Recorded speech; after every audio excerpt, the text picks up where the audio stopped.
الحمد لله وكفى والصلاة والسلام على عباده الذين اصطفى خصوصا على أفضلهم وخاتم النبيين محمد الأمين وعلى آله وصحبه أجمعين. أما بعد فقد قال الله تبارك وتعالى كما ورد في سورة بني إسرائيل: اعوذ باللہ من الشیطان الرجیم بسم اللہ الرحمن الرحیم ولا تقف ما ليس لك به علم ان السمع والبصر والفؤاد كل اولئك كان عنه مسؤولا. صدق اللہ العظیم. رب اشرح لي صدری ويسر لي امری واحلل عقدۃ من لسانی يفقهوا قولی. اللهم ربنا الہمنا رشدنا واعذنا من شرور انفسنا. اللهم ارنا الحق حقا وارزقنا اتباعه وارنا الباطل باطلا وارزقنا اجتنابه. اللهم وفقنا لما تحب وترضى. آمین یا رب العالمین. سورہ بنی اسرائیل کے تیسرے اور چوتھے رکوع کی 18 آیات میں جیسے کہ میں عرض کر چکا ہوں، حبر الامہ حضرت عبداللہ ابن عباس رضی اللہ تعالی عنہما کے قول کے مطابق تورات کی تعلیمات کا نچوڑ اللہ تعالی نے دے دیا ہے. So to say, this is the Quranic version of the 10 commandments of Torah. ذہن میں تازہ کر لیجئے. سب سے پہلی ہدایت: مت پوجو کسی کو سوائے اللہ کے، بندگی پرستش صرف اللہ کی. دوسری ہدایت: والدین کے ساتھ حسن سلوک. اور اس موضوع پر یہ قرآن مجید کا ذروۂ سنام ہے. اگر وہ تمہارے پاس بڑھاپے کی عمر کو پہنچ ہی جائیں تو انہیں اف تک مت کہو، انہیں کبھی جھڑکو نہیں، ان کے سامنے اپنے کندھے جھکا کر رکھو، عاجزی اختیار کرو، تواضع اختیار کرو. ہاں یہ کہ اگر کسی وقت کوئی بات ان کی رد کرنی ہی پڑے جبکہ تمہارے دل میں کوئی میل نہ ہو، سرکشی نہ ہو، تو اللہ تعالیٰ جانتا ہے تمہارے دلوں کی حالت کو، اللہ معاف فرمائے گا. تیسری ہدایت: رشتہ داروں کے حقوق ادا کرو اور محتاجوں کے اور غرباء کے مفت. چوتھی ہدایت: فضول خرچی میں دولت مت اڑاؤ. یہ تیسری اور چوتھی باہم مربوط ہے. اگر فضول خرچی میں دولت اڑاؤ گے تو ادائے حقوق کے لیے پیسے نہیں آئیں گے، بلکہ انسان مصرف جو ہے اپنی فاضل دولت کا کرے. حقوق کا ادا کرنا، اس میں قرابت دار سب سے پہلے ہے، پھر اور جو بھی محتاج ہیں، مسکین ہیں، پھر یہ کہ اللہ کے دین کے لیے خرچ کرنا ہے. اس میں پھر مزید ہدایت کہ اگر کسی وقت تمہاری اپنی حالت ایسی نہ ہو کہ کسی کے ساتھ تعاون کر سکو، تب بھی یہ ہے کہ بات نرم کرو، معذرت کرو بڑے اچھے انداز میں. اسی سلسلے میں مزید ہدایت کہ ان صدقات اور خیرات کے معاملے میں بھی انتہا پسندی نہیں ہونی چاہیے. نہ یہ ہو کہ آدمی بخیل ہو جائے اور ہاتھ اپنی گردن سے باندھ لے کہ کوئی پیسہ نکلے ہی نہ یہ کہ اپنے دونوں ہاتھ کھلے چھوڑ دے تو پھر یہ کہ اسے بعد میں پچھتانا پڑے. اسی میں مزید ہدایت: اگر تم اپنے کسی عزیز کا یا کسی اور بیچارے غریب انسان کا چاہتے ہو کہ اس کا حال بدل جائے، اس کی حالت بہتر ہو جائے، اپنی حد تک جو تم کر سکتے ہو ضرور کرو، لیکن یہ نہ سمجھو کہ تم کسی کی حالت بدلنے پر قادر ہو. کسی کے رزق کی کشادگی یا تنگی یا سراسر اللہ کے ہاتھ میں. ایک اور ہدایت: زنا کے قریب تک نہ پھٹکنا. یہ بہت ہی بری شے، بے حیائی اور برا راستہ ہے. مزید ہدایت: انسانی جان کا احترام، قتل ناحق سے بچنا ہے. اور جو شخص ناحق قتل کر دیا جائے اس کے ورثاء کو ہم اختیار دیتے ہیں، ان کے ہاتھ میں اختیار ہوتا ہے کہ قاتل کو معاف کریں یا قاتل سے جان کے بدلہ جان جو ہے اس کی لیں. مزید ہدایت: یتیموں کے مال کے قریب نہ پھٹکنا، لیکن بہت عمدہ طریقے سے ان کی حفاظت کرو، امانت سمجھو اس کو، یہاں تک کہ وہ اپنی بلوغت کو پہنچ جائے، پھر یہ ہے کہ تم ان کے مال ان کے حوالے کر ہی دو گے. عہد کی پابندی کرو، جہاں معاہدہ ہو جائے، وعدہ ہو، اس کو پورا کرو. اور جب ناپ کا دینے لگو تو ناپو بھی پورا، اور تول کر دو تو سیدھی ترازو سے تولو. یہی بہتر ہے نتیجے کے اعتبار سے بھی، اسی سے جو بقیت اللہ جو بچ جائے گا تمہارے لیے اس میں برکت ہوگی، اور بے ایمانی سے کم ناپ کر کم تول کر کچھ زیادہ اگر تم نے فوری طور پر حاصل کر بھی لیا تو اس میں برکت نہیں ہوگی بلکہ اس میں نحوست ہوگی۔ ان تمام چیزوں کے بارے میں فرمایا۔ اب جو اس کے بعد جو ہدایت ہے جس کے اوپر کہ میں کل رک گیا تھا، جو بہت اہمیت کی حامل ہے، وَلَا تَقْفُ مَا لَيْسَ لَكَ بِهِ عِلْمٌ، ایسی چیز کے پیچھے مت پڑو یا مت لگو جس کے لیے تمہارے پاس علم نہیں ہے۔ انسان کا بحیثیت اشرف المخلوقات اس کا طرز عمل جو ہے وہ علم پر مبنی ہونا چاہیے، توہمات پر نہیں، خام خواہ کے توہمات جن کے لیے کوئی بنیاد نہیں، کوئی دلیل نہیں، ان توہمات کے اوپر انسان اپنی روش کو استوار کرے، یہ اس کے شایع نشان نہیں۔ البتہ اب علم جو ہے وہ دو طرح کے ہیں، یہ ہم سورہ بقرہ کے 4 رکوع میں دیکھ آئے ہیں۔ ایک ہے ہیومن نالج، ایکوائرڈ نالج، انسان جو علم حاصل کرتا ہے، اور ایک ہے ریویلڈ نالج جو اسے دیا جاتا ہے، وہ وحی کے ذریعے سے آتا ہے، الہام کے ذریعے سے آتا ہے۔ وہ ریویلڈ نالج جو ہے اس کے ریسیپینٹ جو ہے وہ ہیومن سول ہے، اسپرٹ ہے، یہ نہیں ہے، یہ سینسز نہیں ہے، یہ دماغ نہیں ہے۔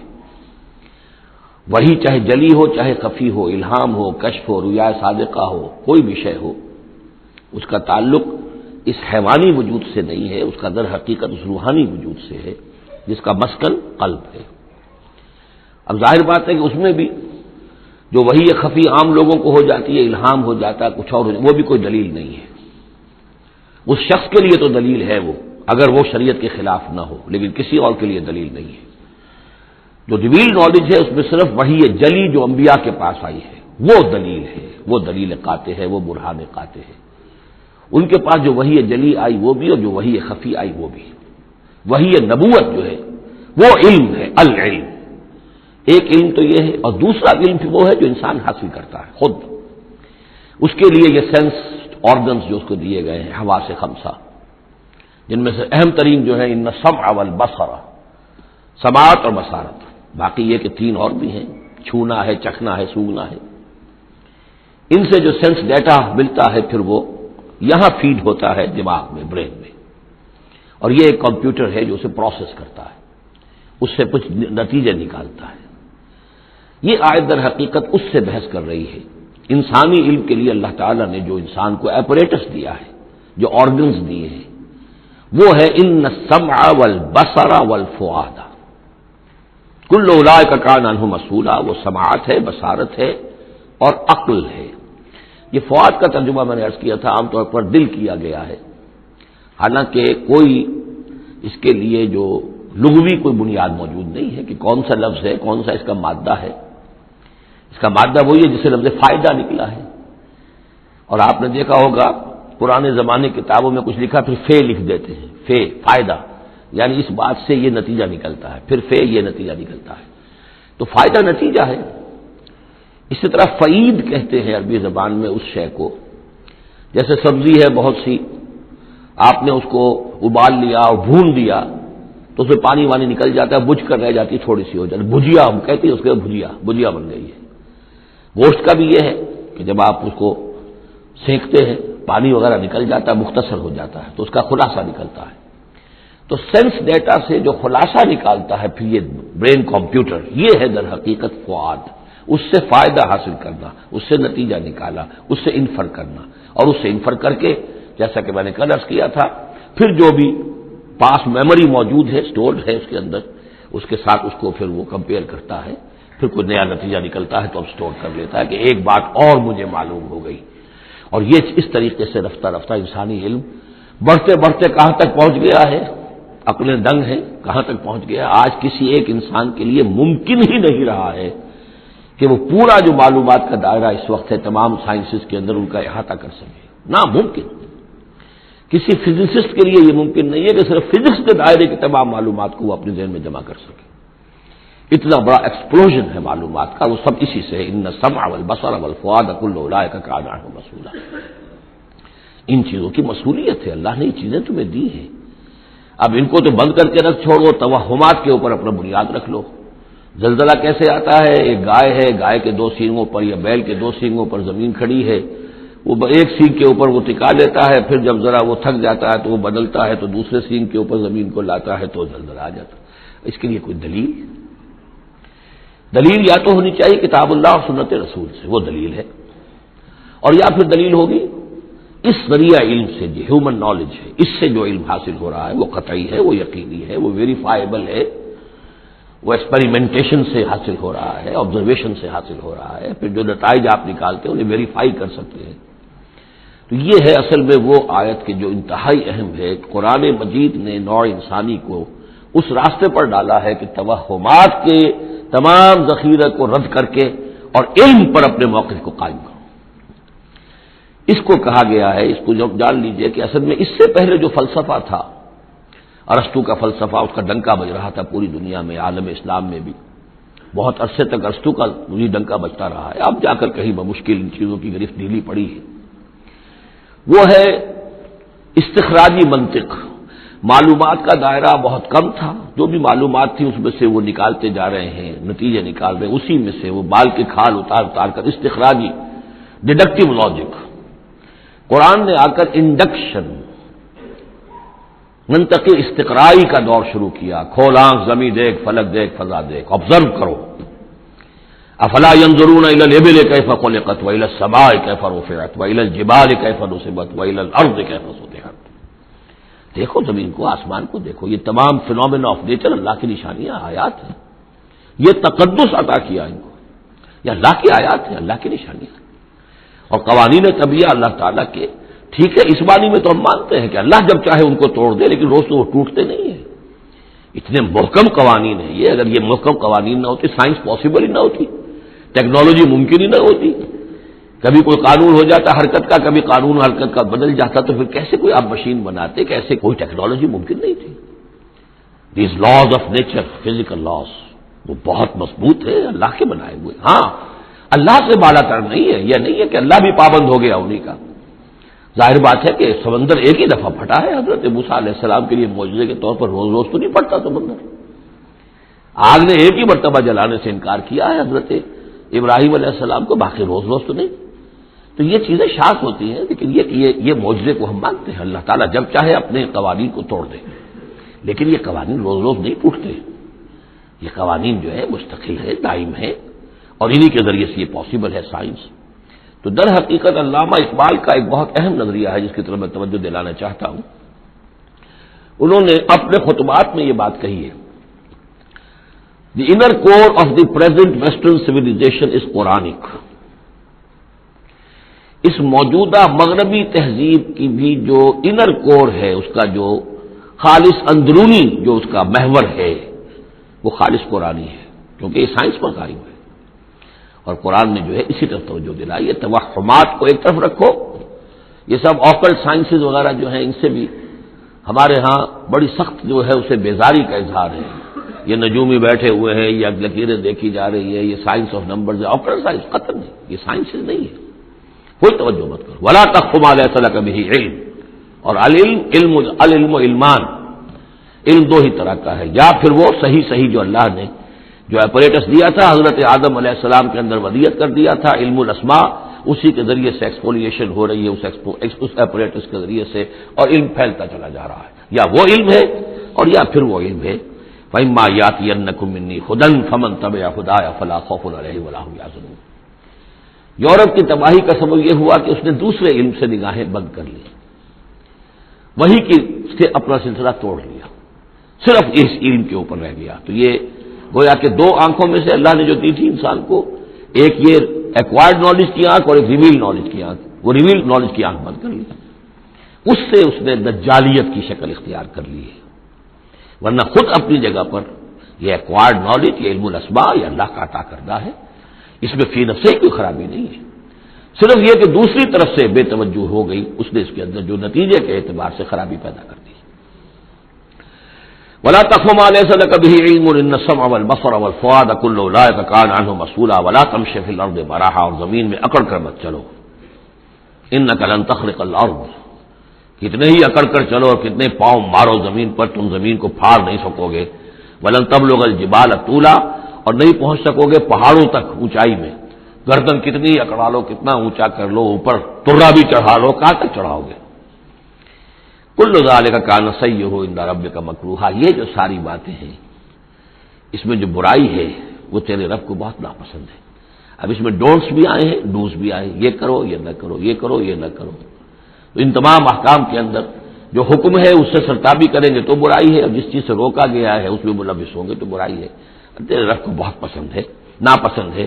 ذالک مما اوحی الیک ربک من الحکمہ، یہ ہے وہ کہ جو آپ کے رب نے محمد آپ پر وحی کی ہے، از قسم حکمت، یہ حکمت کا خزانہ ہے، تمدن انسانی، تہذیب انسانی، ثقافت انسانی، اجتماعیت انسانی کے لیے یہ اصول ہیں کہ اگر ان پر انسان کاربند رہے تو اس دنیا کی زندگی کو بھی جنت بنا سکتا ہے۔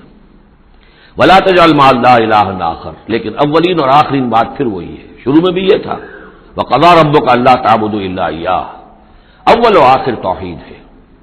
ولا تجعل مع اللہ الہا آخر فتلقى فی جہنم ملوما مدحورا، اللہ کے ساتھ کسی اور کو نہ ٹھہرا لو معبود، پھر تم جھونک دیے جاؤ گے جہنم میں ملامت زدہ ہو کر، ملوم مدحورا، دھکے دیے جا کر۔ افاسفاکم ربکم بالبنین، چلتے چلتے ایک اشارہ جو کہ انہوں نے کیا تھا کہ اللہ کی بیٹیاں قرار دے لی تھی۔ افاسفاکم ربکم بالبنین، اے عرب کے لوگوں تم ذرا سوچو، مزید غور کرو، کیا تمہیں تو پسند کر لیا ہے، ترجیح دی ہے اللہ نے بیٹوں کے ساتھ، واتخذ من الملائکۃ اناسا، اور خود فرشتوں کی شکل میں اپنے لیے بیٹیاں کر لی ہیں۔ انکم لتقولون قولا عظیما، غور کرو تم یہ بڑی گستاخی کی بات کر رہے ہو اللہ کی جناب۔ وَلَقَدْ صَرَّفْنَا فِي هَذَا الْقُرْآنِ لِيَذَّكَّرُوا، اس سورہ مبارکہ کے بارے میں ایک بات نوٹ کر لیجئے گا کہ اس میں قرآن حکیم میں حجم کے اعتبار سے جتنی مرتبہ اس صورت میں قرآن کا لفظ آیا ہے، قرآن کا ذکر ہے، تانا بانا معلوم ہوتا ہے قرآن ہی سے ہے، قرآن سے متعلق۔ پہلے رکوع میں تھا ان ھذا القرآن یہدی للتی ہی اقوم ویبشر المؤمنین الذین یعملون الصالحات ان لهم اجرا کبیرا۔ تو اب اسی طریقے سے آپ دیکھیں گے بار بار قرآن کا ذکر آئے گا۔ وَلَقَدْ صَرَّفْنَا فِي هَذَا الْقُرْآنِ لِيَذَّكَّرُوا، ہم نے تو اس قرآن کے اندر اپنی آیات کو تصریف، گردش کے اندر رکھا ہے، مختلف اسلوبوں سے بیان کیا ہے تاکہ یہ سوچیں، غور کریں، سبق حاصل کریں۔ وما یزیدہم الا نفورا، ان بدبختوں کی بدبختی یہ ہے کہ ان کے اندر اضافہ ہو رہا ہے نفرت کے اندر، بھاگ ہی رہے ہیں، دور ہی ہو رہے ہیں۔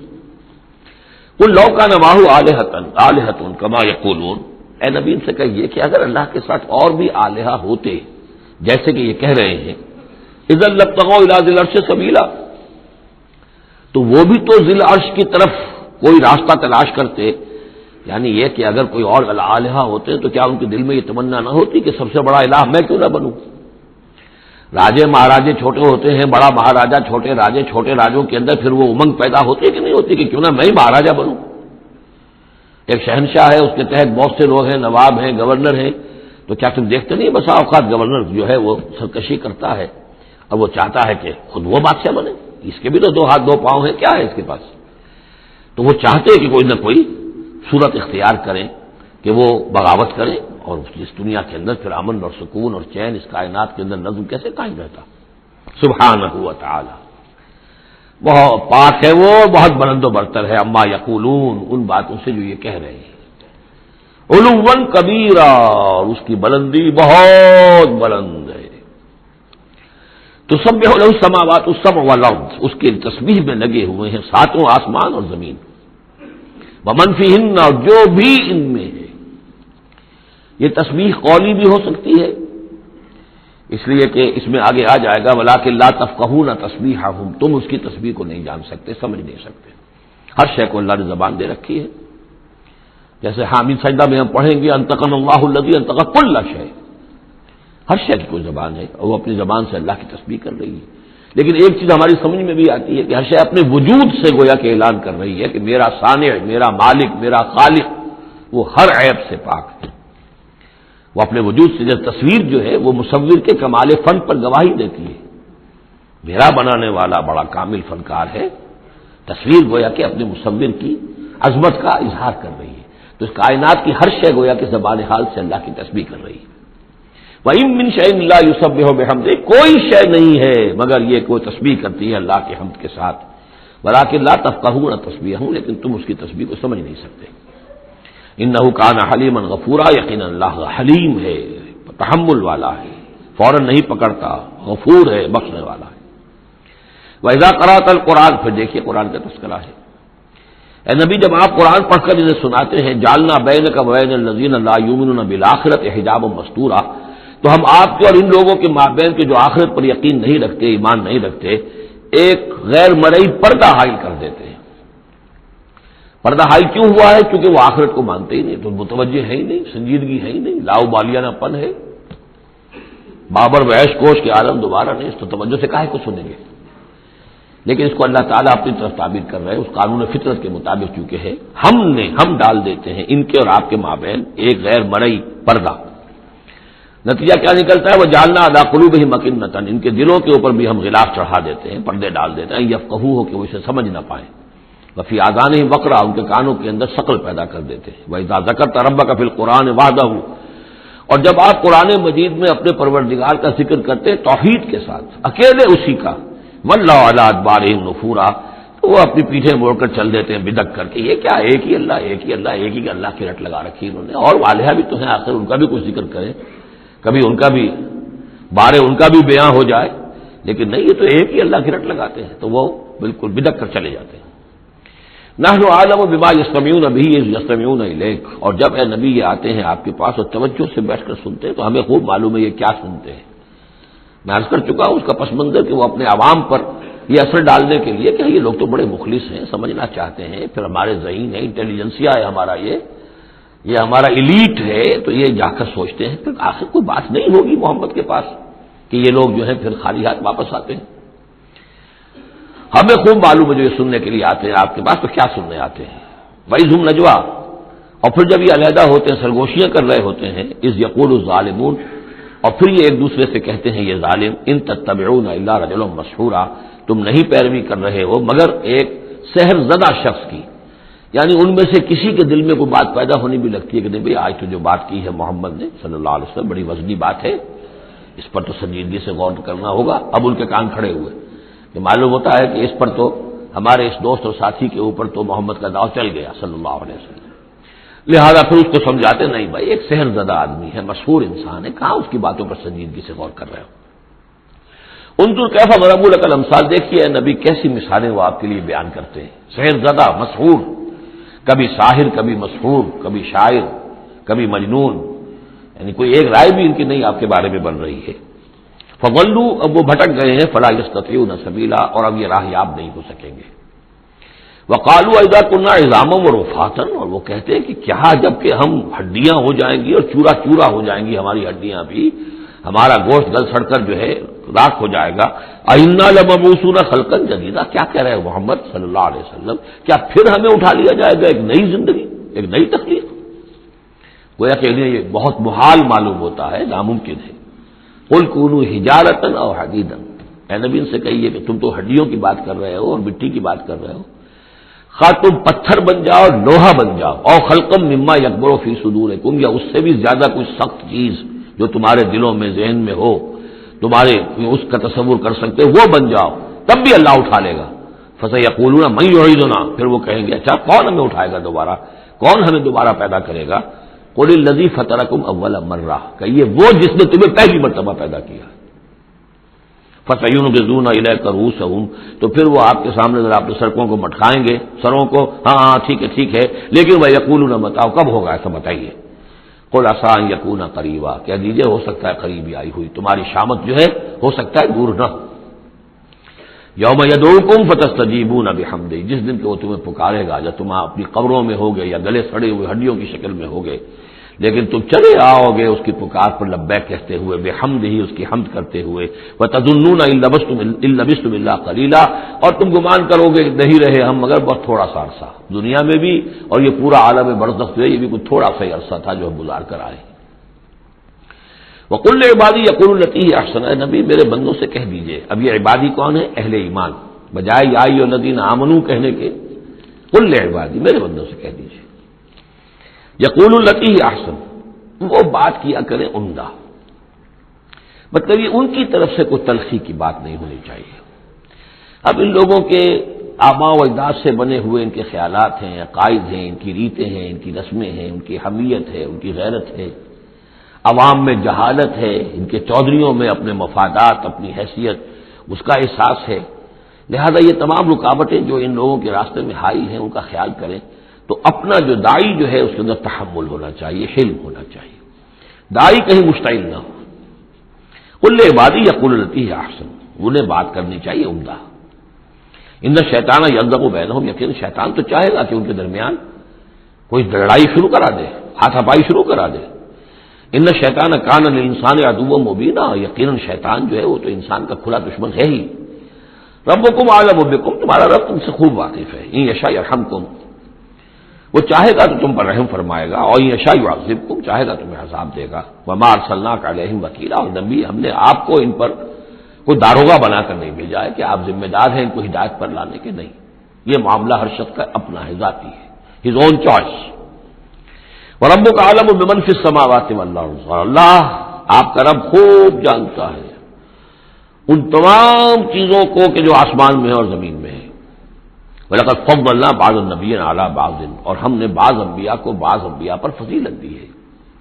اب چونکہ یہ مسئلہ وہی ہے، آخری دور ہے مکے کا، اور وہ خبریں پہنچ چکی ہیں، اور یہ صورت ہی بنی اسرائیل کے تاریخ سے شروع ہو رہی ہے، تو اب ظاہر بات ہے کہ ایک مسئلہ اٹھ کھڑا ہوگا کہ آیا موسیٰ افضل ہے یا محمد افضل ہے، یا یہ کہ عیسیٰ افضل ہے یا محمد افضل ہے صلی اللہ علیہ وسلم علیہ الصلوۃ والسلام۔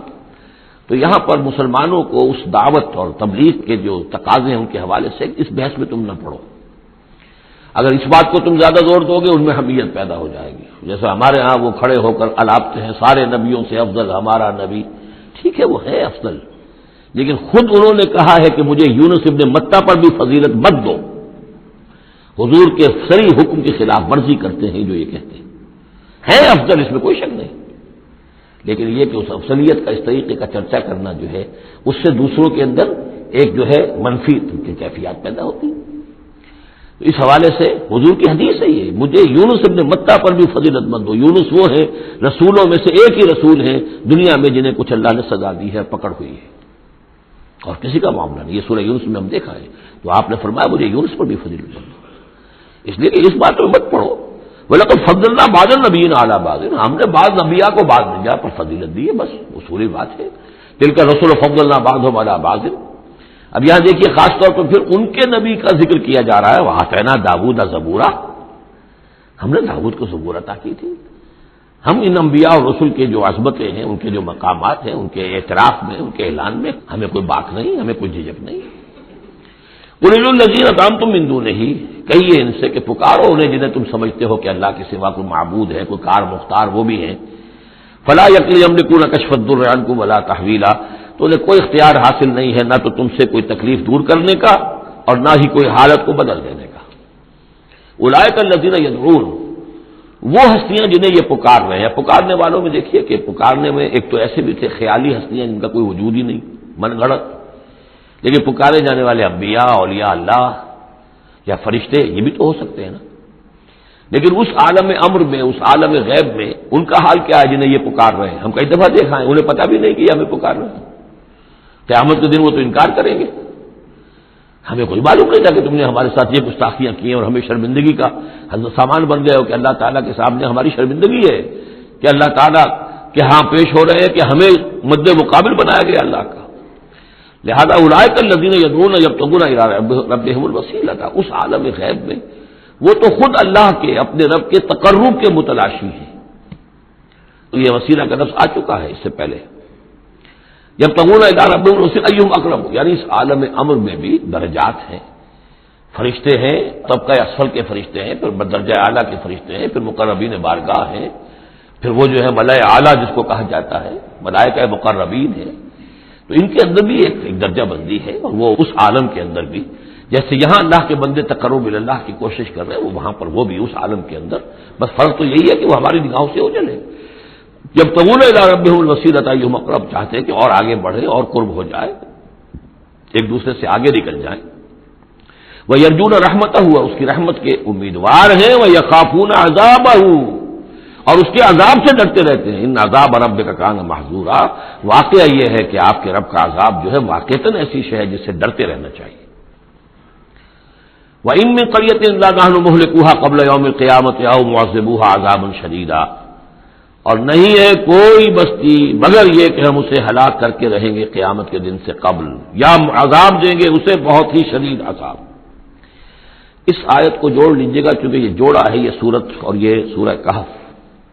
لِيُنذِرَ بَأْسًا شَدِيدًا مِّن لَّدُنْهُ، بہت بڑی جنگ اور بہت بڑی تباہی جو آنے والی ہے قیامت سے قبل، اس کی طرف اشارہ ہے کہ یہ جو آج کل جو بھی تصور کر سکتے ہیں کہ ایٹمک جنگ اگر ہو جائے تو کیا ہوگا دنیا میں، نیوکلیئر وار ہو اور کسی بھی وہ چھڑ سکتی ہے. لیکن یہ کہ قیامت سے پہلے الملحمۃ العظمیٰ، ایک بہت بڑی جنگ ہونے والی ہے جس کی کہ احادیث کے اندر خبریں ہیں، جس کا تذکرہ پھر آئے گا سورہ کہف کے اندر صراحت کے ساتھ. تو کوئی بستی ایسی نہیں ہے قیامت سے پہلے وہ عذاب آئے گا. اور معذبوها عذابا شدیدا کان ذلک فی الکتاب مستورا، اور یہ تمام چیزیں جو ہے اللہ کی کتاب میں لکھی ہوئی ہے، طے شدہ ہے، وہ آنا ہے، اس کا ایک ٹائم ٹیبل معین ہے. وما منعنا ان نرسل بالآیات، اور ہمیں نہیں روکا اس سے کہ ہم آیات بھیجیں. اب وہ مسئلہ چھڑ رہا ہے دوبارہ جو سورہ انعام سے چل رہا ہے کہ نشانی کیوں نہیں دکھاتے، حصے نشانی، کوئی معجزہ. یہاں اللہ تعالیٰ فرما رہے ہیں کہ ہم نے اس طرح کے معجزے دکھانے کیوں بند کر دیے. وما منعنا، نہیں روکا ہم کو اس سے کہ ان نرسل بالآیات، کہ ہم وہ معجزات دکھائیں، الا ان کذب بها الاولون، اس لیے کہ ہم نے یہ دیکھ لیا کہ پچھلوں نے بھی جھٹلایا ان کو. نہ تو سمود کو جو ہم نے ناقہ دی تھی ان کے مطالبے کے اوپر اس پر کوئی ایمان لائے، نہ عیسیٰ کو جو آخری معجزے ہم نے دے دیے، زندہ جانور پیدا کر دینا، گارے سے بنانا، پھونک مارنا اور اڑتا ہوا وہ پرندہ بن جائے، اور مردہ کو کہنا قم باذن اللہ، وہ کھڑا ہو کے چلنے لگ جائے. اب اس سے آگے کون سا معجزہ ہوگا؟ لیکن کوئی مانا معلوم ان کذب بها الاولون، پہلوں نے بھی ان معجزات کا انکار ہی کیا، جھٹلایا. وآتینا ثمود الناقۃ مبصرۃ، ہم نے سمود کو، قوم سمود کو ان کی آنکھیں کھولنے کے لیے ہم نے اونٹنی والی نشانی دکھا دی، فظلموا بها، انہوں نے اس پر بھی ظلم کیا.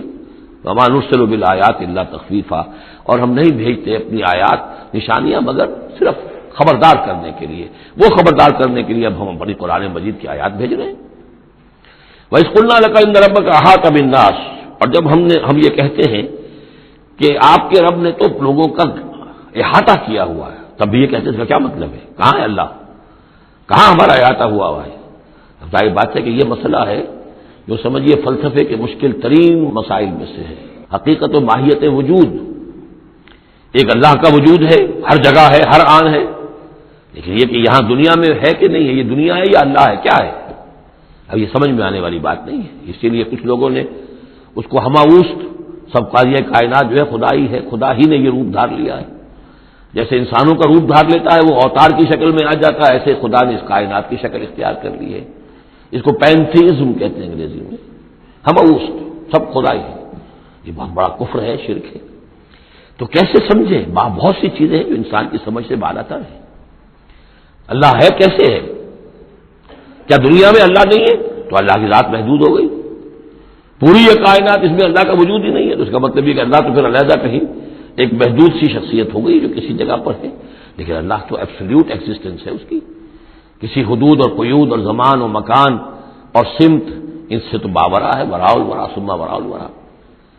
وما جعلنا الرؤيا التي أرادناك إلا فتنة للناس. اسی طریقے سے اب یہ مسائل گنوائے جا رہے ہیں کہ جو لوگوں کے لیے بڑے ان کا چونکہ ان کی طرف سے ان کا رد عمل جو ہے وہ صحیح نہیں ہوتا، لہذا اللہ تعالیٰ نے معجزے دکھانے بند کر دیے ہیں اور حضور کے بارے میں طے کر دیا کہ وہ معجزہ نہیں دکھائیں گے جس طرح کا معجزہ یہ مانگ رہے ہیں. اسی طرح ہم نے جو آپ کو مشاہدہ کرایا جس شب معراج کا، وما جعلنا الرؤيا التي، رؤیا یہاں خواب کے معنی میں نہیں ہے، جیسے رؤیت بصری ہے ہم دیکھ رہے ہیں، یہ بھی تو رؤیت ہی ہے. تو حضور کو باقاعدہ مشاہدہ کرایا التي اریناک کا، جو آپ کو دکھایا ہم نے، الا فتنة للناس، وہ بھی لوگوں کے لیے فتنہ بن گیا.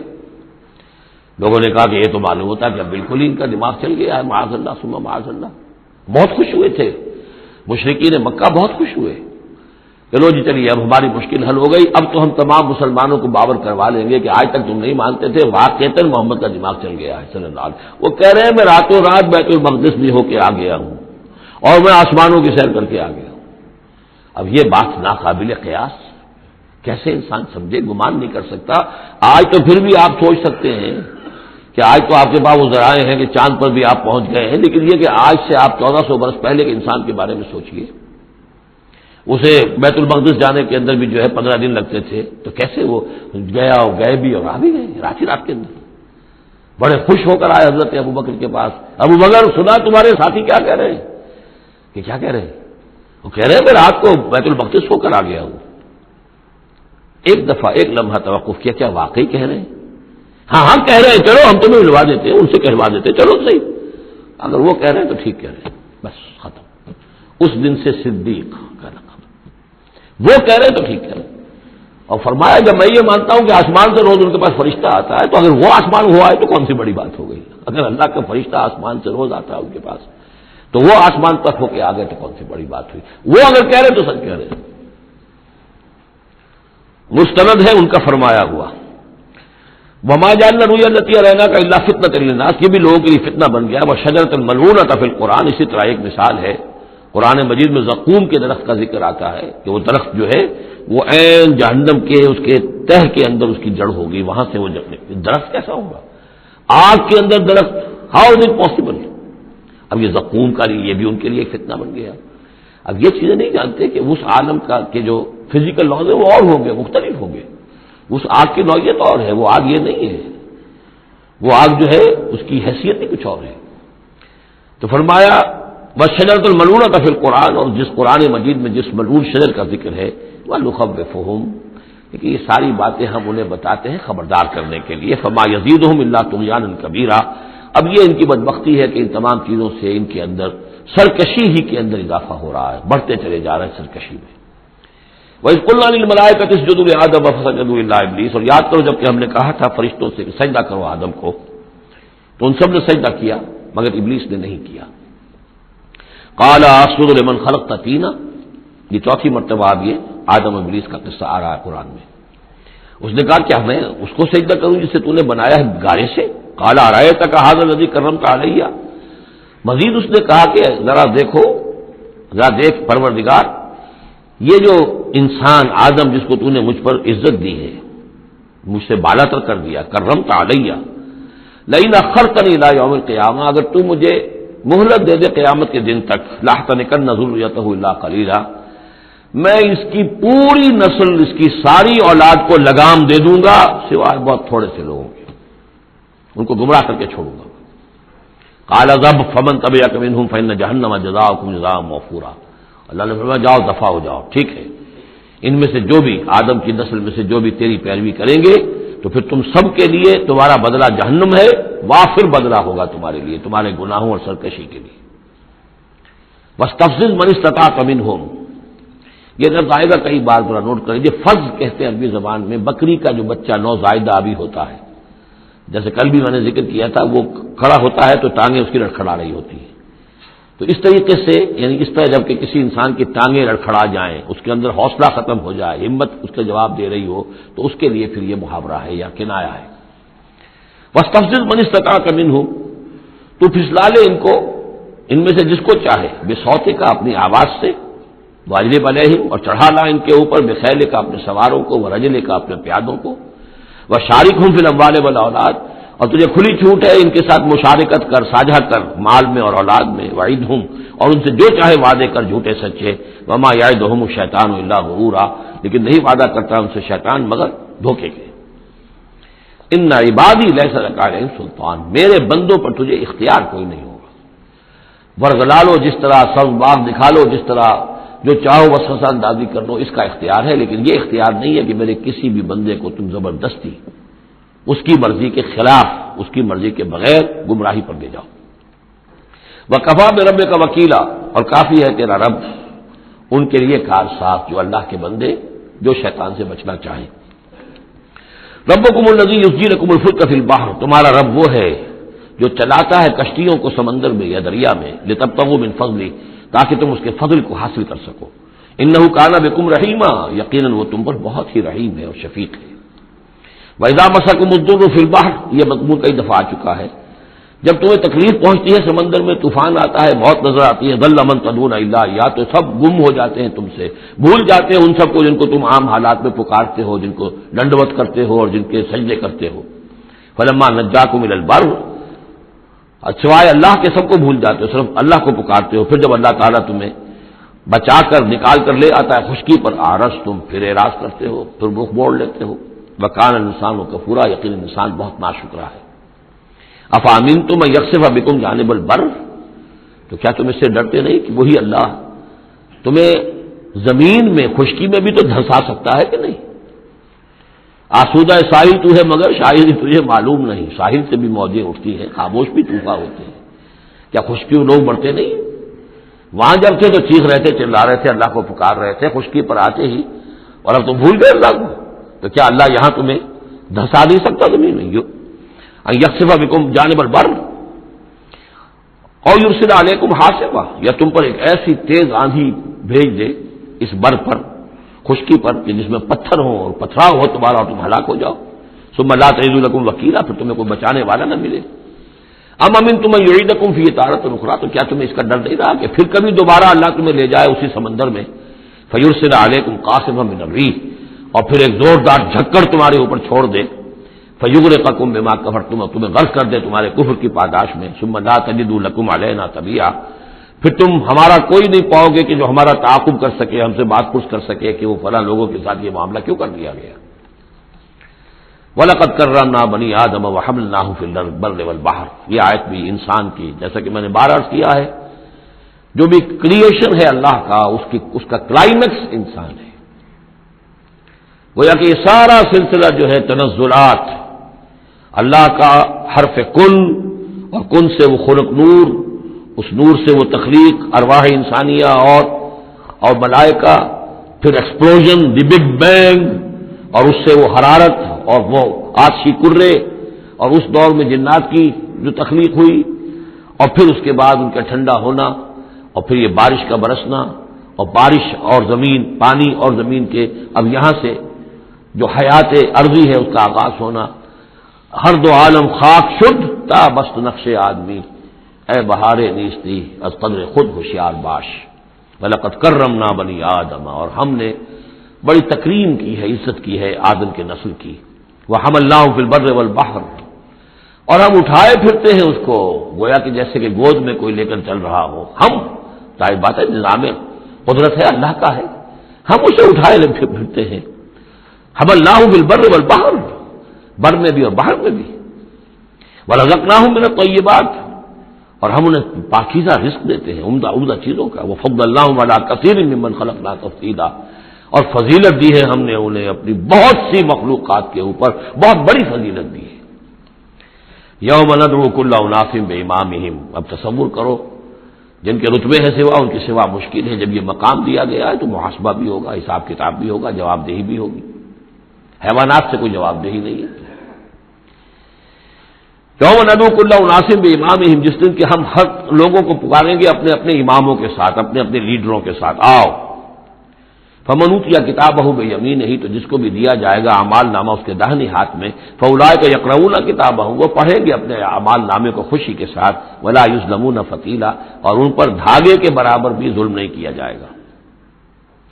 ومن کان فی ہذہ اعمی فہو فی الآخرۃ اعمی، جو اس دنیا میں اندھا رہا وہ وہاں بھی اندھا ہوگا، جس نے یہاں آیات الہی کو دیکھا ہی نہیں. حیوانوں کا سا دیکھنا دیکھا، انسانوں کا سا دیکھنا نہیں دیکھا. دیدن دیگر آموز، سنیدن دیگر آموز کی نوبت نہیں آئی. جو یہاں اندھے رہے تو آخرت میں بھی اندھے ہوں گے، بلکہ اس سے بھی زیادہ اضل سبیلا، بھٹکے ہوئے ہوں گے. وَإِن كَادُوا، یہ بہت اہم مضمون آیا ہے جو اس سے پہلے سورہ یونس میں آیا تھا، اب یہاں آیا ہے.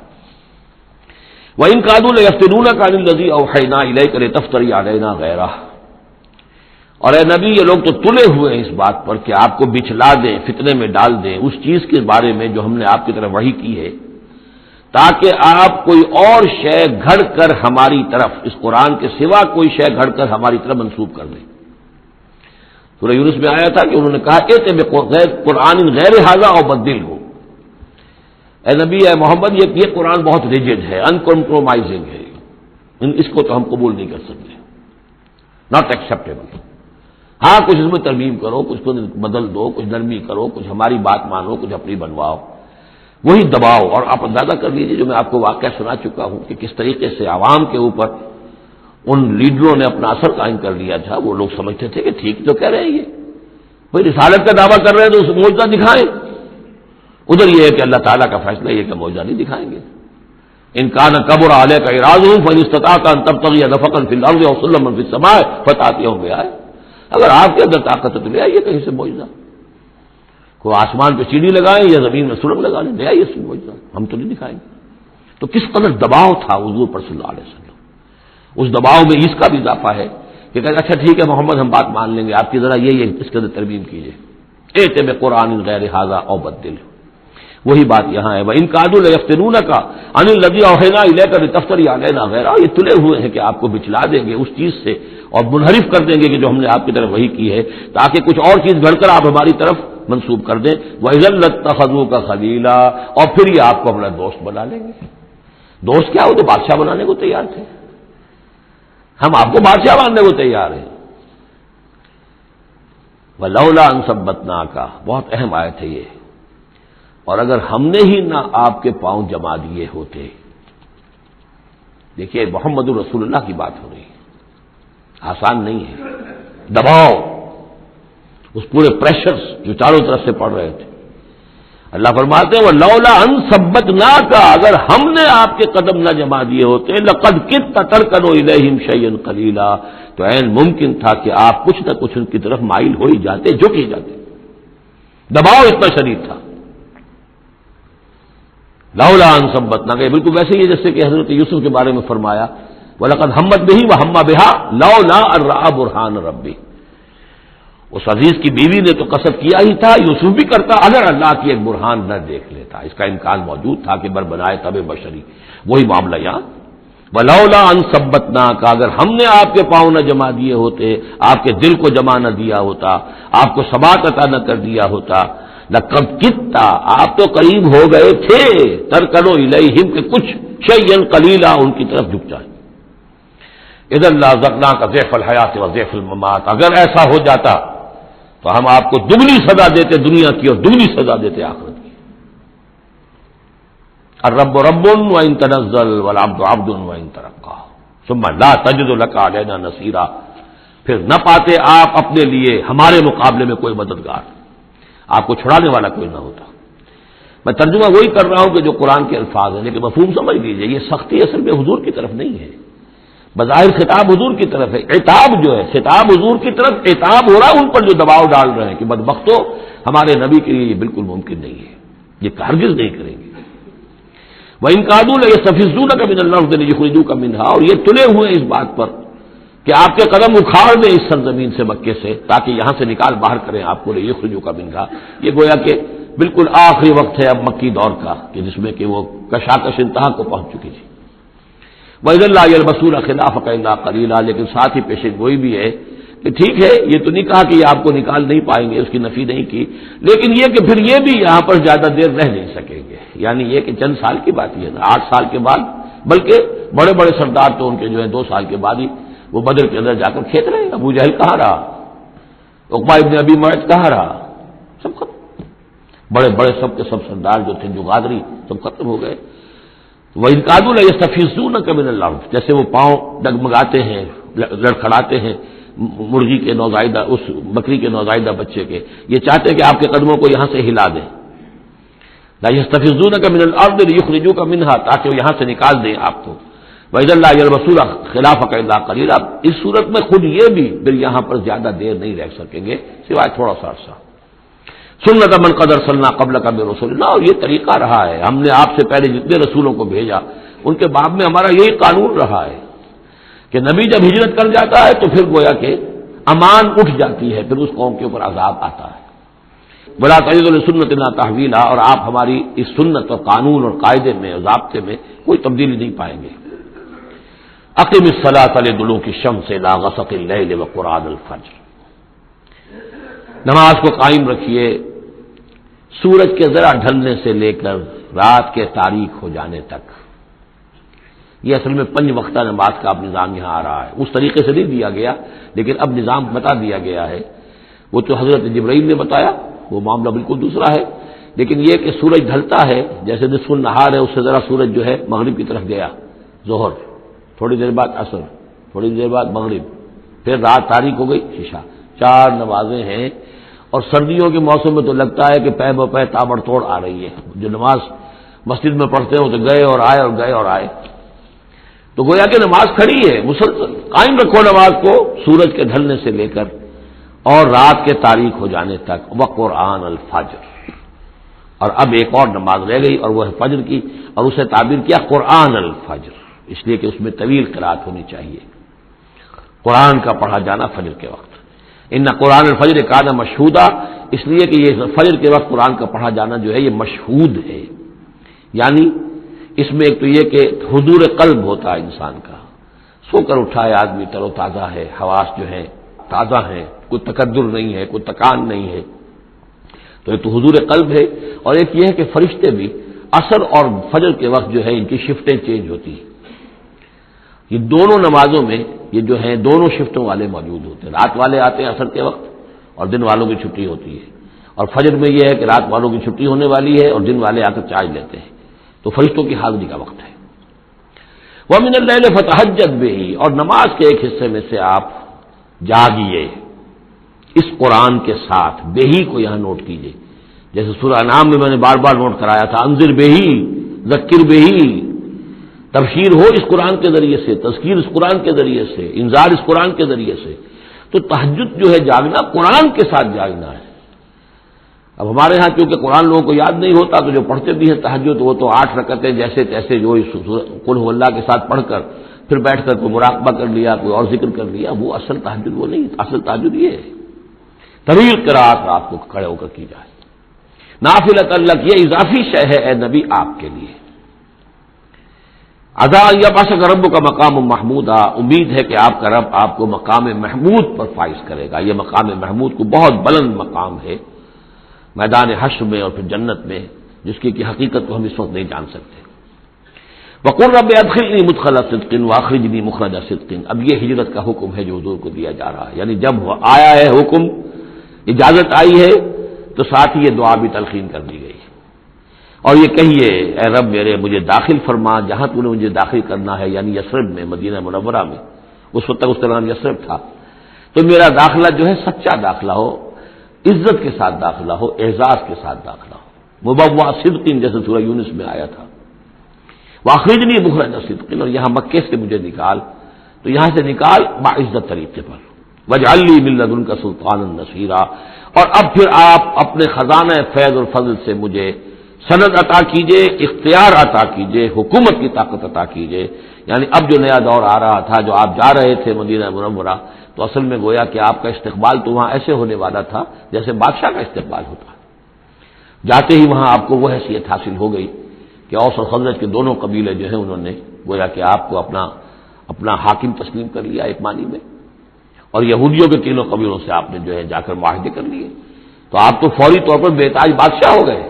اسی کی دعا تلقین کی جا رہی ہے، اللہ تعالیٰ نے جو چیز دینی تھی ایک دعا کی شکل میں گویا کہ محمد رسول اللہ صلی اللہ علیہ وسلم کو تلقین فرما دیا، وقل رب ادخلنی مدخل صدق واخرجنی مخرج صدق واجعل لی من لدنک سلطانا نصیرا، وقل جاء الحق وزهق الباطل، اور کہہ دیجئے حق آ گیا باطل گیا، اگرچہ حق کے آنے میں باطل کے جانے میں ابھی بظاہر تو چند سال ہے، ابھی 8 سال کے بعد مکہ فتح ہوگا، لیکن یہ کہ عالم امر میں تو فیصلہ ہو چکا اللہ تعالیٰ کے ہاں، تو اس کے لیے جو بھی ہے ٹائم ٹیبل معین ہے۔ قل جاء الحق وزهق الباطل ان الباطل کان زهوقا، یقیناً باطل جو ہے وہ تو ہے ہی بھاگ جانے والی شے، اس کے لیے کوئی صبر اور ثبات ہے ہی نہیں۔ وَنُنَزِّلُ مِنَ الْقُرْآنِ مَا هُوَ شِفَاءٌ وَرَحْمَةٌ لِّلْمُؤْمِنِينَ، اور ہم اس قرآن میں سے دیکھیے کتنی مرتبہ قرآن کا ذکر آ رہا ہے، سب سے زیادہ کثرت کے ساتھ قرآن مجید میں اگر اوسط لگائیں گے تو اس ایوریج کے ساتھ قرآن کا ذکر خود قرآن کی کسی صورت میں اتنا موجود نہیں ہے جتنا کہ سورہ بنی اسرائیل میں، اور ہم اس قرآن میں وہ چیز نازل فرما رہے ہیں ما هو شفاء ورحمۃ للمؤمنین، جو شفا ہے اور رحمت ہے اہل ایمان کے حق میں۔ سورہ یونس کی 2 آیتیں پھر ذہن میں لے آئیے، یا ایھا الناس قد جاءتکم موعظۃ من ربکم وشفاء لما فی الصدور وہدی ورحمۃ للمؤمنین، وہی بات یہاں ہے، یہ شفا ہے سینے کے روگ، کفر، شرک، تکبر، حسد، حب مال، حب جاہ، حب اولاد، حب دنیا، یہ تمام محبتیں جو ہیں ان کی جڑ کاٹ دینے والی ہے۔ ننزل من القرآن ما هو شفاء ورحمۃ للمؤمنین ولا یزید الظالمین الا خسارا، لیکن یہ ظالموں کو نہیں اضافہ کرتا ظالموں کے لیے مگر خسارے کا، یضل بہ کثیرا ویہدی بہ کثیرا۔ وَإِذَا أَنْعَمْنَا عَلَى الْإِنسَانِ أَعْرَضَ وَنَأَىٰ بِجَانِبِهِ، اور جب ہم انسان کے اوپر اپنی نعمتوں کی بارش کرتے ہیں تو اب وہ اکڑنے لگتا ہے، اعراض کر جاتا ہے، ہمیں بھول جاتا ہے اور ایک طرف کو کرنی کترا جاتا ہے۔ وَإِذَا مَسَّهُ الشَّرُّ كَانَ يَئُوسًا، جب کوئی تکلیف آ پڑتی ہے تو مایوس ہو کر رہ جاتا ہے، ہمت ٹوٹ جاتی ہے۔ قُلْ كُلٌّ يَعْمَلُ عَلَىٰ شَاكِلَتِهِ، اے نبی کہہ دیجئے ہر شخص اپنے شاکلہ کے مطابق عمل کر رہا ہے۔ یہ شاکلہ کیا ہے؟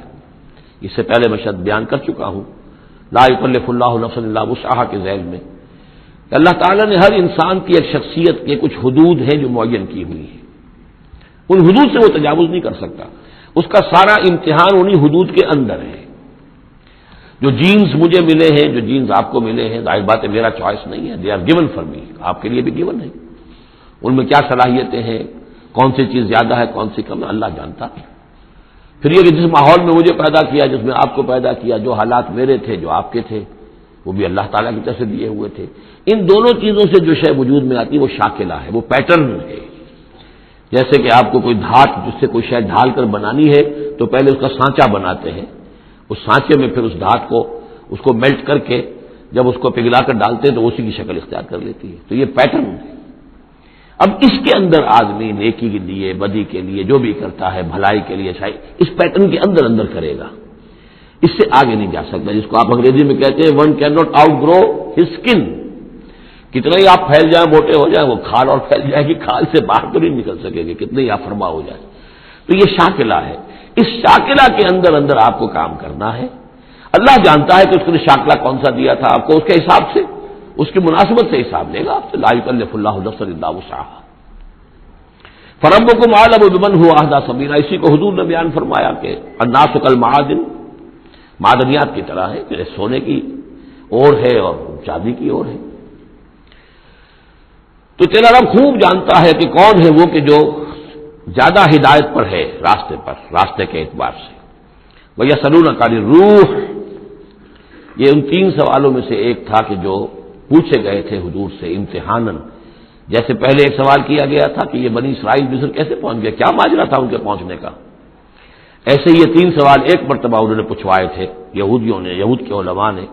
یہ محمد نبوت کا دعویٰ کر رہے ہیں تو آپ لوگ پوچھئے ان سے ذرا، پہلی بات تو یہ پوچھئے کہ روح کی کیا حقیقت ہے، دوسرے یہ ذوالقرنین کون تھے، ان کے کیا حالات تھے، تیسرے اصحاب کہف کون تھے۔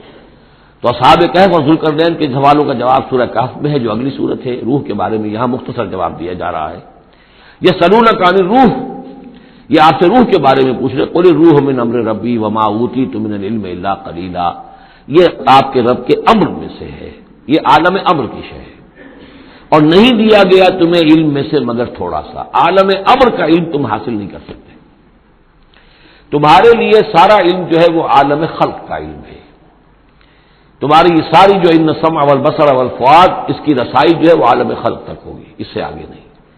عالم امر کی باتیں جو ہے عالم غیب ہے، وہ تمہارے لیے اس پر تمہیں ایمان بالغیب لانا ہوگا۔ الذین یؤمنون بالغیب ویقیمون الصلاۃ ومما رزقناہم ينفقون۔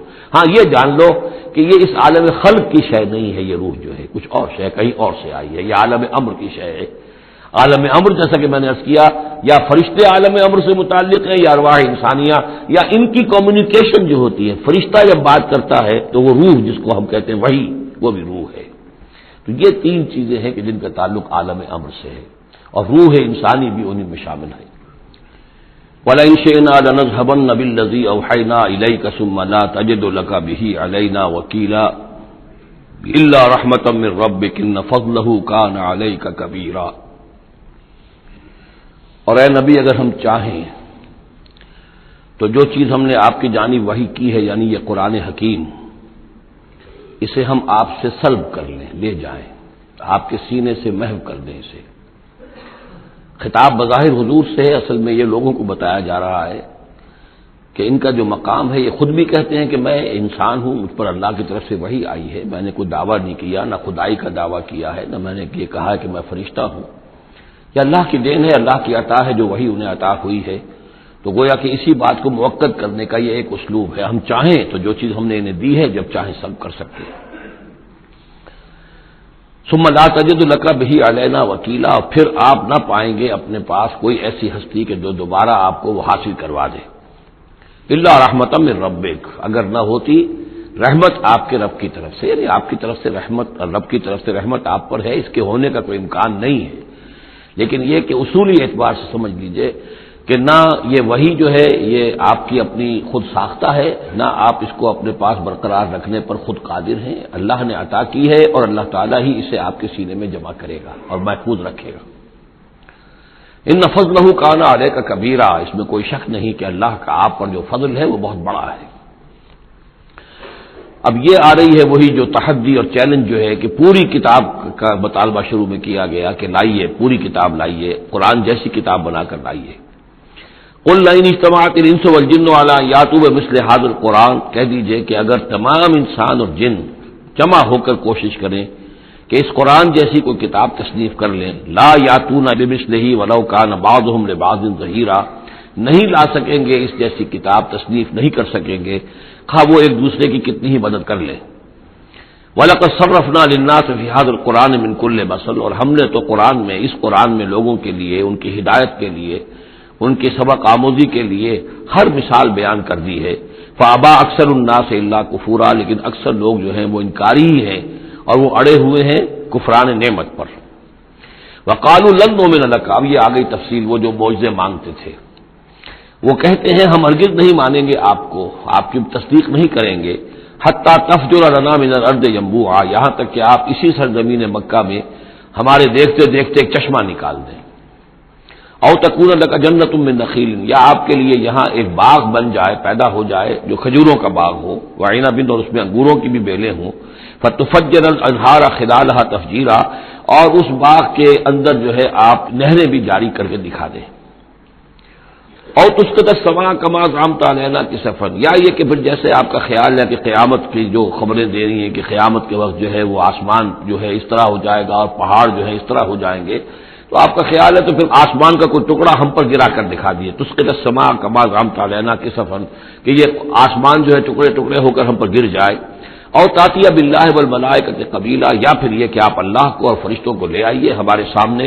وہ ہم رو در رو ان کو دیکھ لیں، اور یکون لک بیت من زخرف، یا پھر آپ کے لیے ایک محل، ایک سنہری محل جو ہے تعمیر ہو جائے، اور ترقی فی السماء، یا پھر آسمان میں چڑھ کر دکھائیں، ولن نؤمن لرقیک حتی تنزل کتابا نقرأہ، اور ہم نہیں مانیں گے آپ کے چڑھنے کو بھی جب تک کہ آپ لے کر نہ اترے ایک کتاب جسے خود ہم پڑھیں کہ ہاں اس کتاب میں یہ لکھا ہوا ہے۔ ان تمام مطالبات کے جواب میں کیا فرمایا؟ قل، کہہ دیجئے سبحان ربی، میرا رب پاک ہے، هل كنت الا بشرا رسولا، میں اس کے سوا اور کیا ہوں کہ ایک بشر ہوں، رسول، میں انسان ہوں، صرف یہ کہ مجھ پر وحی آئی ہے اور وہ وحی میں تمہیں پہنچانے پر مامور ہوں۔ بنیادی فرق یہ ہے، باقی یہ کہ سیرت و کردار کا جو فرق عظیم ہے وہ تم بھی جانتے ہو، میں تمہارے درمیان ایک عمر گزار چکا ہوں، لیکن نوعیت جو ہے وہ تو یہ ہے کہ میں بھی ایک انسان ہوں، میں بھی اسی طرح پیدا ہوا ہوں جیسا تم پیدا ہوئے ہو، میرے والدین تھے، میں بھی کھانا کھاتا ہوں، میں بھی بازاروں میں چلتا پھرتا رہا ہوں، میں کاروبار کرتا رہا ہوں، میں نے بزنس کیا ہے ہر سطح کا، یہ سب تمہیں معلوم ہے۔ هل كنت الا بشرا رسولا، میں کیا ہوں سوائے اس کے کہ ایک بشر ہوں اور رسول۔ وما منع الناس ان يؤمنوا اذ جاءهم الهدى، اور نہیں روکا ہے لوگوں کو ایمان لانے سے جبکہ ان کے پاس ہدایت آ گئی، الا ان قالوا ابعث اللہ بشرا رسولا، مگر اس بات نے کہ انہوں نے کہا کہ کیا اللہ نے کسی بشر کو رسول بنا کر بھیجا ہے؟ رسول تو پھر کوئی فرشتہ آتا۔ اب اس کی جو دلیل یہاں دی گئی ہے وہ بہت اہم ہے۔ قل لو کان فی الارض ملائکۃ یمشون مطمئنین، کہہ دیجئے اگر زمین میں فرشتے آباد ہوتے اور چل رہے ہوتے یہاں پر اطمینان کے ساتھ، لنزلنا علیہم من السماء ملکا رسولا، تو پھر ہم آسمان سے ان پر کسی فرشتے ہی کو رسول بنا کر بھیجتے۔ یعنی رسول کا کام یہ ہدایت دینا، بات سمجھانا، پھر اپنی زندگی میں نمونہ پیش کرنا۔ انسانوں کے لیے فرشتہ کیسے نمونہ ہو جائے گا؟ انسانوں کے لیے تو انسان نمونہ ہوگا، فرشتوں کے لیے فرشتہ نمونہ ہوگا۔ فرشتہ جو ہے آ بھی جائے یہاں پر تو کہیں گے صاحب اس کو تو نہ کھانے پینے کی ضرورت ہے، نہ اس کا جورو جاتا ہے، اس کو تو کوئی ضروریات ہی نہیں ہے، یہ ٹھیک ٹھیک آدمی ہے اور ٹھیک ٹھیک اس کا کردار ہے، تو ٹھیک ہے ہم کیسے کریں، ہمارے تو جوری جاتا ہے، ہمارا رشتہ ہے، ہمارے بچے ہیں، ہمیں پیٹ لگا ہوا ہے، ہمیں یہ ہے، ہمیں وہ ہے۔ تو انسانوں کے اوپر حجت قائم کرنے کے لیے تو ظاہر بات ہے کہ انسانی رسول بھیجے جا سکتے ہیں، ہاں فرشتے آباد ہوتے تو فرشتے کو بھیج دیتے۔ قل لو كان في الارض ملائكة يمشون مطمئنين لنزلنا عليهم من السماء ملكا رسولا قل كفى بالله شهيدا بيني وبينكم، اے نبی کہہ دیجئے اب اللہ کافی ہے میرے اور تمہارے درمیان گواہ، بہت رد و قضا ہو چکی ہے، اب تو جو فیصلہ ہے وہ اللہ کرے گا اور وہ گواہ کافی ہے۔ انه كان بعباده خبيرا بصيرا، اور وہ اپنے بندوں کو دیکھ رہا ہے، باخبر ہے، میرے حال سے بھی واقف ہے اور تمہاری جو کیفیت ہے اس کو بھی جانتا ہے۔ وَمَن يَهْدِ اللَّهُ فَهُوَ الْمُهْتَدِ، اور جسے اللہ ہی ہدایت دیتا ہے وہی ہدایت یافتہ ہوتا ہے۔ وَمَن يُضْلِلْ فَلَن تَجِدَ لَهُ أَوْلِيَاءَ مِن دُونِهِ، اور جس کی کہ ضلالت پر اس کی طرف سے فیصلہ ہو چکا ہو تو پھر اس کے لیے تم نہیں پاؤ گے کوئی بھی ولی اس کے سوا۔ وَنَحْشُرُهُمْ يَوْمَ الْقِيَامَةِ عَلَىٰ وُجُوهِهِمْ عُمْيًا وَبُكْمًا وَصُمًّا، اور ہم انہیں جمع کریں گے قیامت کے دن میدان حشر میں تو وہ منہ کے بل اوندھے چلیں گے، اندھے ہوں گے، گونگے ہوں گے، بہرے ہوں گے۔ مَأْوَاهُمْ جَهَنَّمُ، اور ان کا ٹھکانہ ہوگی آگ جہنم، کلما خبت، جیسے جیسے وہ بجھنے لگے گی زدناہم سعیرا، ہم اسے اور بھڑکا دیا کریں گے، یعنی یہ کہ اگر کہیں اس کی شدت میں کمی آئے گی ہم اس میں پھر اضافہ کر دیں گے۔ ذالک جزاؤہم بانہم کفروا، اور یہ ان کے لیے جزا ہے اس لیے کہ انہوں نے کفر کیا بآیاتنا، ہماری آیات کا، وقالوا اذا كنا عظاما ورفاتا، اور انہوں نے کہا کہ کیا جب ہو جائیں گے ہڈیاں اور وہ بھی چورا چورا، انا لمبعوثون خلقا جدیدا، تو کیا ہم دوبارہ اٹھا لیے جائیں گے ایک نئی تخلیق کی صورت میں۔ اولم یروا، کیا انہوں نے دیکھا نہیں، ان اللہ الذی خلق السماوات والارض قادر، کہ وہ اللہ کے جس نے آسمان بنائے اور زمین بنائی وہ اس پر قادر نہیں ہے ان یخلق مثلہم، کہ ان جیسی مخلوق کو پیدا کر دے۔ تمہیں ایک دفعہ پیدا کیا تھا، تمہاری طرح کا آدمی دوبارہ پیدا کرنے اس کے لیے مشکل کیوں ہو گیا؟ وجعل لهم اجلا لا ریب فیہ، اور ان کے لیے معین کر دے ایک وقت معین جس میں کوئی شک نہیں، کسی طرح کا ریب اور شک نہیں۔ فابى الظالمون الا کفورا، تو یہ ظالم جو ہیں یہ تو انکاری ہیں اور سوائے کفران نعمت کے اور آیات الہیہ کے کفر کے کوئی اور روش اختیار کرنے کو تیار نہیں ہے۔ قل لو انتم تملکون خزائن رحمت ربی، اے نبی ان سے کہہ دیجئے اگر تمہارے ہاتھ میں اختیار ہوتا میرے رب کی رحمت کے خزانوں کا، اذا لامسکتم خشیۃ الانفاق، تو تم ان سب خزانوں کے دروازے بند کر دیتے، انہیں روک کر رکھتے کہ کہیں خرچ نہ ہو جائے، تمہارے اندر تو اس قدر بخل ہے۔ وکان الانسان قتورا، انسان ہے بہت ہی دل کا تنگ۔ وَلَقَدْ آتَيْنَا، آپ دیکھیے اس سورہ مبارکہ کا پہلا رکوع جو تھا اس میں بھی بنی اسرائیل کی تاریخ، لیکن حضرت موسیٰ علیہ السلام کا وہاں سے ذکر شروع کیا کہ ہم نے انہیں کتاب دی، وَآتَيْنَا مُوسَى الْكِتَابَ وَجَعَلْنَاهُ هُدًى لِبَنِي اسرائیل۔ اور یہ واقعہ کب ہوا ہے کہ جبکہ مصر سے وہ نکل کر آ چکے تھے صحرائے سینا میں، گویا کہ پوری داستان جو مصر کی تھی اس کا وہاں پر تذکرہ نہیں ہے، لیکن اس سورہ مبارکہ کے آخری رکوع میں پھر حضرت موسیٰ کا ذکر آ رہا ہے۔ یہ گویا کہ خاص اسلوب ہے اس قرآن مجید کی صورتوں کا، خاص طور پر جو صورتیں کہ ایک ہی وقت میں خطبے کی شکل میں نازل ہوں، ان کی ایک تو یہ کہ ابتدائی اور آخری آیات جو ہیں ان کی ایک خصوصی اہمیت اور فضیلت ہوتی ہے، اور دوسرا یہ کہ ان کے اندر خاص ربط ہوتا ہے۔ تو بنی اسرائیل کی تاریخ کے بعد کے ادوار وہاں آئے ہیں، لیکن جو مصر کے اندر ان کے ساتھ ہوا ہے اس کا ذکر اب یہاں ہو رہا ہے۔ وَلَقَدْ آتَيْنَا مُوسَىٰ 9 آیات بینات، اور ہم نے موسیٰ کو 9 نشانیاں دی تھی روشن۔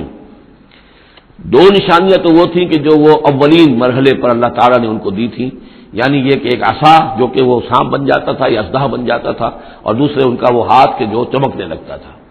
اس کے بعد 7 نشانیاں ان کو جو اور دکھائی گئیں مختلف اوقات میں، ان پر جو عذاب آئے اور حضرت موسیٰ کے دعا کرنے سے پھر وہ وقت پر ٹل جاتے رہے، تو ان میں سے سنین، نقص من الثمرات، طوفان، جراد یعنی ٹڈی دل، قمل چچڑیاں، ضفادع یعنی مینڈک، اور خون کی بارش، یہ تمام جو ہے یہ سورہ اعراف کے اندر تفصیل گزر چکی ہے۔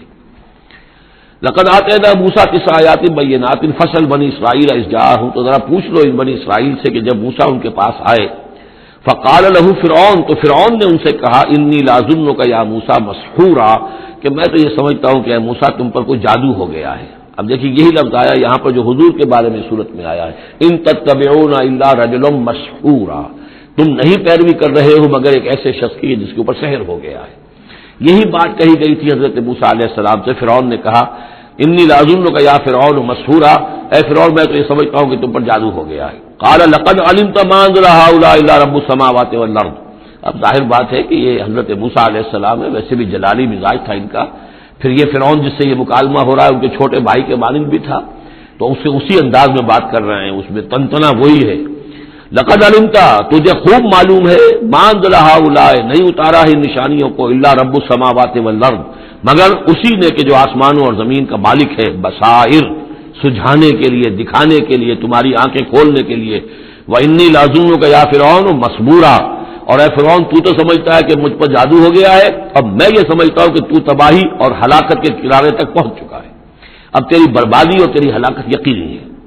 فاراد ان یستفزهم من الارض، تو فرعون نے ارادہ کیا کہ انہیں اکھاڑ پھینکے زمین سے، یعنی جو بھی اس نے شکل اختیار کی تھی کہ لڑکوں کو قتل کرو اور لڑکیوں کو زندہ رکھ لو، ظاہر بات ہے قوم کے استحصال کا اور اس کو ختم کرنے کا اس سے اور زیادہ عمدہ ذریعہ کیا ہو سکتا ہے۔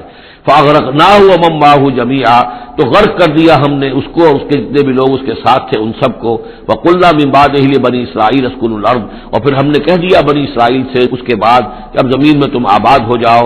فاذا جاء وعد الآخرۃ جئنا بکم لفیفا، جب پھر اگلا وعدے کا وقت آئے گا، پچھلے وعدے کا وقت آئے گا تو ہم لے آئیں گے تمہیں سب کو سمیٹ کر۔ یہ وعد الآخرہ سے مراد اکثر و بیشتر تو لیا گیا آخرت کا وعدہ، جب قیامت آئے گی، یعنی تم زمین میں رہو، قیامت آئے گی تم سب کو ہم جھاڑو پھیر کر جمع کریں گے، سب کے سب جمع ہوں گے، ایک میدان حشر میں آئیں گے، سب کے سب جمع ہو جائیں گے، جیسے کہ کہیں جو ہے وہ باغ میں جو ہے جھاڑو دی جاتی ہے اور سب کو جمع کر لیا جاتا ہے، تنکوں وغیرہ کو، جئنا بکم لفیفا، تم سب کو لپیٹ کر لے آئیں گے۔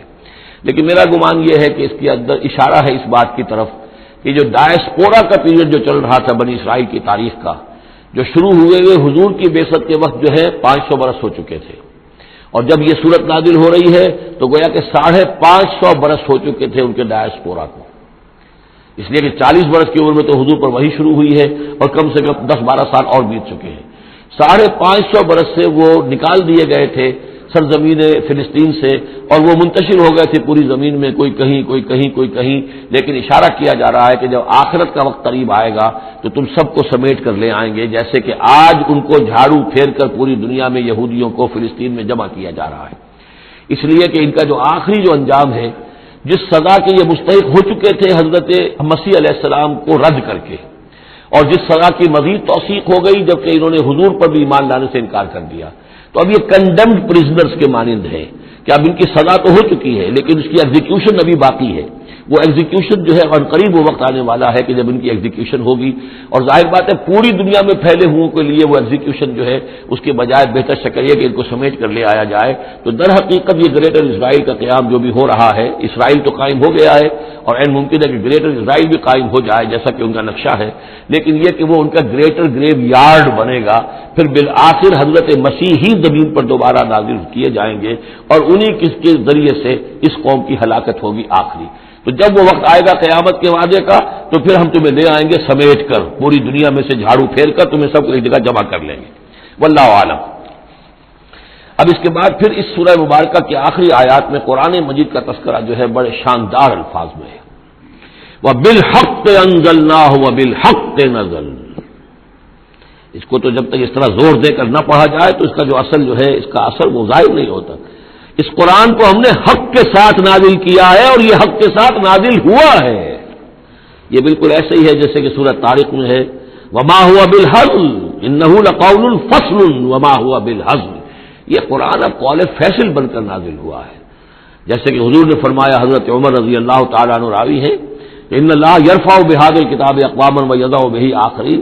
اب اللہ تعالیٰ اسی کتاب کی بدولت قوموں کو اٹھائے گا، مسلمانوں کو اٹھایا، عروج پر پہنچایا، اور اب ہم مسلمانوں نے اسے ترک کر دیا تو ہمیں زمین پر گرا دیا ہے۔ خار از محجوری قرآن شدی شکوہ سنجے گردش دوران شدی، اے تو شبنم برزمی افتندئی در بغل داری کتاب زندگی۔ وبالحق انزلناہ وبالحق نزل وما ارسلناک الا مبشرا ونذیرا۔ اور اے نبی ہم نے نہیں بھیجا ہے آپ کو مگر بشارت دینے والا اور نذیر بنا کر، خبردار کرنے والا۔ وقرآنا فرقناہ، اور یہ قرآن جو ہے اس نے ہم نے ٹکڑے ٹکڑے کر کے بھیجا ہے، تھوڑا تھوڑا کر کے بھیجا ہے، ایک دم پورا نہیں اتار دیا ہے۔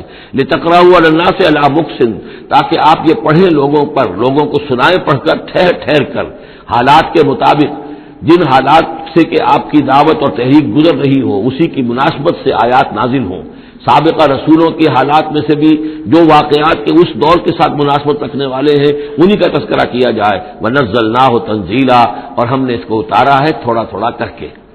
قُلْ آمِنُوا بِهِ أَوْ لَا تُؤْمِنُوا، اے نبی کہہ دیجئے تم اس پر ایمان لاؤ خواہ نہ لاؤ. ان الذین اوتوا العلم من قبلہ، یقیناً وہ لوگ جنہیں اس سے پہلے علم دیا گیا تھا، اذا یتلی علیہم، جب یہ قرآن ان کو پڑھ کر سنایا جاتا ہے، یخرون للاذقان سجدا، تو وہ اپنی ٹھوڑیوں کے بل سجدے میں گر پڑتے ہیں. ویقولون، اور کہتے ہیں سبحان ربنا، یہ یقیناً ہوں گے جب قرآن یہ کہہ رہا ہے تو یہود کے علماء میں سے اس وقت جب تک کہ براہ راست کنفرنٹیشن نہیں ہوئی تھی، حضور ابھی مدینے نہیں آئے تھے، دور دور سے خبریں آ رہی تھیں، تو بعض لوگ ہوں گے کہ جو دل کے اندر ان کے یہ نیکی کے جذبات جو ہے وقتی طور پر اٹھے ابھرے، اور انہوں نے قرآن مجید کو پہچان کر پھر یہ کہ وہ سجدے میں گرے اللہ کے سامنے. وَيَقُولُونَ سُبْحَانَ رَبِّنَا إِن كَانَ وَعْدُ رَبِّنَا لَمَفْعُولًا، اور وہ کہتے ہیں پاک ہے ہمارا رب، اور یقیناً ہمارے رب کا وعدہ تو پورا ہو کر رہنا ہی تھا. اللہ کا تو وعدہ تھا، اللہ نے کہا تھا کہ ایک آخری نبی میں بھیجوں گا، اللہ نے کہا تھا اس کے منہ میں اپنا کلام ڈالوں گا. یہ کتاب استثناء جو ہے ڈیوٹرانومی، اس کا باب جو ہے 18، اس کی 18 اور 19ویں آیات کے اندر ہے کہ میں ان کے بھائیوں میں سے اے موسیٰ تیرے مانند ایک نبی اٹھاؤں گا. ان کے بھائیوں میں سے، بنی اسرائیل کے بھائی بنی اسماعیل، ان میں سے تیرے مانند ایک نبی اٹھاؤں گا اور اس کے منہ میں اپنا کلام ڈالوں گا، اور وہ لوگوں سے وہی کچھ کہے گا کہ جو میں اسے بتاؤں گا. اب اس کی مصداق آ گیا، ان کان وعد ربنا لمفعولا، یقیناً ہمارے رب کا وعدہ تو پورا ہونا ہی تھا. وَيَخِرُّونَ لِلْأَذْقَانِ يَبْكُونَ، اور وہ گر پڑتے ہیں اپنی ٹھوڑیوں کے بل روتے ہوئے. وَيَزِيدُهُمْ خُشُوعًا، اور ان کے اندر خشوع اور خضوع کے اندر اضافہ ہو جاتا ہے. آیت سجدہ ہے، سجدہ کر لیجیے. کہ عظیم خزانے ہیں معرفت خداوندی کے اور توحید ربانی کے. اسی طرح کی 2 آیات آئیں گی سورہ کہف کے آخر میں. قُلِ ادعوا اللَّهَ أَوِ ادعوا الرَّحْمَٰنَ، کہو کہ چاہے اللہ کہہ کر پکار لو اور چاہے رحمان کہہ کر پکار لو. أَيَّمَّا تَدْعُوا، جس سے تم پکارو، فَلَهُ الْأَسْمَاءُ الْحُسْنَىٰ، یہ جان لو کہ تمام اچھے نام اسی کے ہیں.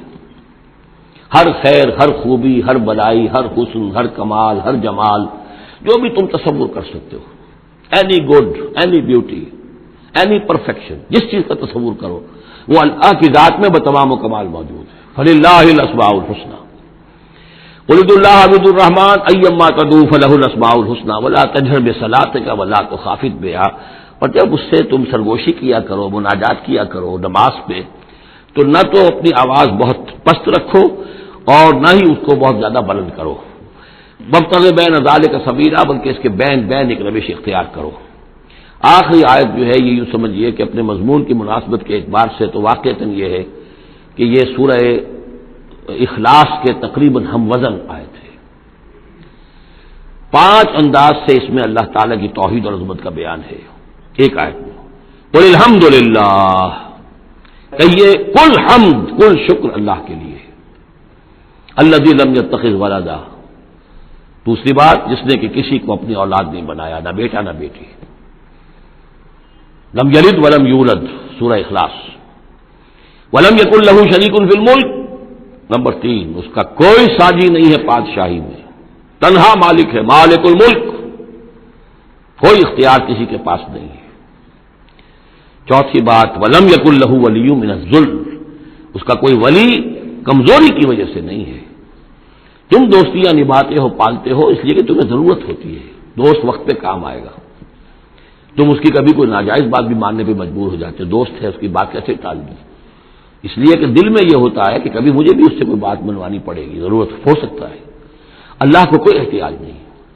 تمہاری دوستیوں کے ساتھ تمہاری احتیاجیں، تمہاری کمزوریاں بھی وابستہ ہیں. اللہ کی دوستی ہے لیکن اس کی کسی کمزوری کی بنیاد پر نہیں. یہ تصور ذہن سے نکال دو. لہٰذا اللہ پر کوئی دھونس نہیں جما سکتا، اللہ سے کوئی بات کوئی جبرن جو ہے اپنی طاقت کے بل پر بنوا نہیں سکتا. اور سب سے بڑی پھر 5ویں بات وَکَبِّرْہُ تَکبیرا، اس کی تکبیر کرو جیسے کہ تکبیر کا حق ہے. اور تکبیر کرو کہ میں نے ترجمہ کیا ہے، تکبیر کہنے سے صرف نہیں ہو جاتی. اللہ اکبر کہنا جو ہے یہ تو صرف ایک پہلا درجہ ہے. ہم نے کہا اللہ بڑا ہے، اللہ کو بڑا کرو جیسا کہ بڑا ہونا چاہیے. تمہاری پارلیمنٹ میں اس کی بڑائی مانی جائے، طے ہو اس پارلیمنٹ کے اوپر تلوار لٹکی ہوئی ہے، کتاب و سنت کے خلاف کوئی قانون سازی جہاں نہیں ہو سکتی. تب معلوم ہوا کہ اس پارلیمنٹ میں اللہ بڑا ہے. تمہاری عدالت کے اندر اللہ بڑا ہو، معلوم ہو کہ اللہ کے قوانین کے خلاف یہاں کوئی فیصلہ نہیں ہو سکتا. ومن لم يحكم بما انزل الله فاولئك هم الكافرون. جب تک اس پر عمل نہیں ہوتا اللہ بڑا کہاں ہے؟ اللہ کو تو آپ نے مسجدوں میں بند کر دیا، مسجدوں میں رہو، بس یہاں ہم تیری تکبیر بھی کریں گے، جو بھی ہے، جو بھی ہم کچھ تسبیح تحمید کرتے رہیں گے. بازار سے باہر نہ، مارکیٹ میں بھی کوئی اور چیز بڑی ہے، گھر میں بھی بیوی بڑی ہے، کیا کریں بیوی نہیں مانتی، کیا کریں جی عورتیں نہیں مانتی. بات تو واقعی غلط ہے، آپ جو کہہ رہے ہیں بات صحیح ہے، لیکن کیا کریں عورتیں نہیں مانتی. کون بڑا ہے؟ بڑا تو پھر اللہ نہیں ہے. کبر ہو تکبیرا، اسے بڑا کرو جیسے کہ بڑا کرنے کا حق ہے. تو یہ 5 اسلوب ہیں اس میں کہ جو توحید کے بیان ہوئے ہیں. بارک اللہ لی و لکم فی القرآن العظیم و نفعنی و ایاکم بالآیات والذکر الحکیم.